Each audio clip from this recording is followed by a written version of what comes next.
Good afternoon, I'm Josh Duncan, and these are some of the top headlines coming out of the KelownaNow newsroom today. The Offspring are coming back to Kelowna early in 2026. The iconic rock band announced a set of North American tour dates this morning, and those dates include a stop at Kelowna's Prospera Place on Sunday, January 26th. They've been on the road for much of 2025. They'll continue that run into the new year with this tour as they support their 11th studio album, Supercharged. That came out back in 2024. Bad Religion, another iconic rock band, they're coming along as an opening act for this show. Well, fans will hear some of the new tunes from their newest album. You just know the band's going to be rocking out with some other hits like Come Out and Play, Self-Esteem, Pretty Fly for a White Guy, love that one. Gotta Get Away, Original Prankster, You're Gonna Go Far, Kids, so many more. If you want to hear all those in person at Prospera in January, tickets to see The Offspring in Kelowna will go on sale at 10 a.m. this Friday through Live Nation. A 40-hectare prescribed burn near Peachland will be happening over the coming weeks, and it could get going over the next few days if the conditions allow for it. The BC Wildfire Service, Penticton Indian Band, and Okanagan Nation Alliance are teaming up to execute the operation that is the final part of the multi-year Monroe Prescribed Burn project. That project identified 180 hectares of land that would need to be burned in the area in 4 sections. The first 2 happened in 2022 and 2024.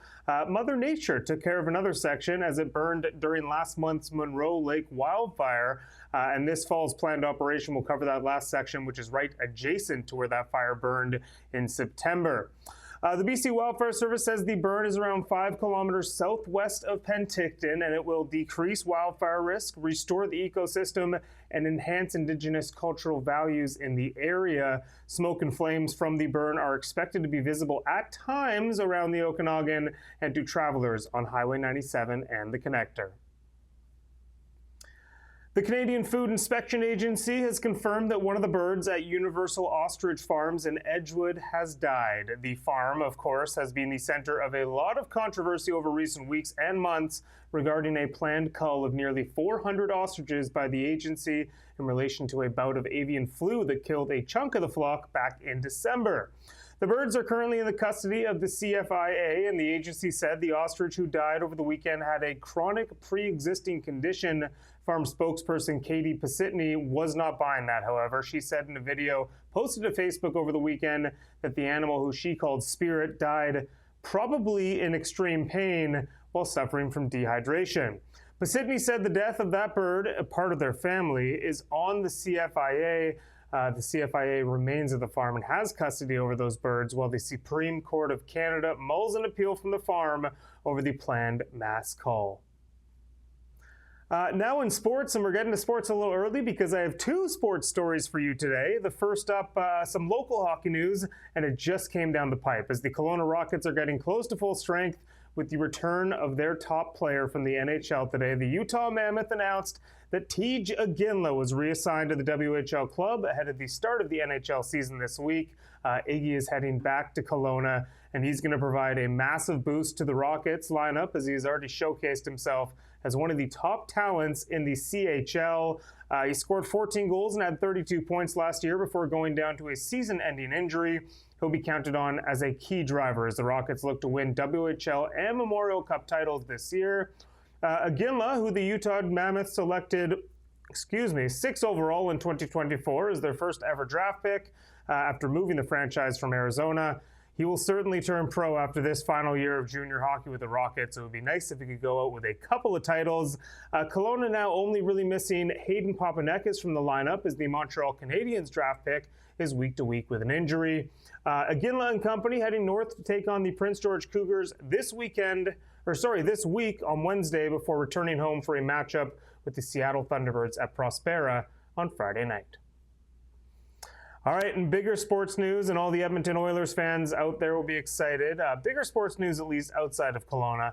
Connor McDavid staying put in Edmonton for 3 more years. The Oilers captain's contract was set to expire at the end of this season, but he has now signed a 2-year extension that will keep him with the club through the 2027-28 campaign, barring a trade, of course. And boy, did he ever leave a lot of money on the table. McDavid did not get a raise. He will continue to make the same $12.5 million per year salary that he has made since signing his first NHL extension 8 years ago.